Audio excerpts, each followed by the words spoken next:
విష్ణువు కూడా తండ్రే కదండి. శివుణ్ణి వదిలి విష్ణువుని పొగిడి శివుణ్ణి తిడితే అప్పుడు విష్ణువునికి పొగిడాం కాబట్టి అప్పుడు తండ్రిని పొగిడినట్టు రాదా అని అడుగుతారేమో.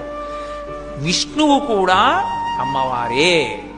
ఎందుకో తెలుసా? అలంకార ప్రియత్వం అమ్మవారిది, అలంకార ప్రియత్వం విష్ణువుది. అవతార స్వీకారం విష్ణువుది, అవతార స్వీకారం అమ్మవారిది. పరిత్రాణాయ సాధూనాం వినాశాయ చ దుష్కృతాం ధర్మ సంస్థాపనార్థాయ సంభవామి యుగే యుగే విష్ణువు. అలాగే యదా యదా హి సాధూనాం దుఃఖం భవతి దానవ తదా తేషాంచ రక్షార్థం దేహం సంధారయామ్యహం అమ్మవారు. సంస్కృతంలో మాటలు తేడా, ఒకే భావం. భక్తుల కోసం, ధర్మాన్ని రక్షించడం కోసం నేను అవతారం స్వీకరిస్తాను విష్ణువు.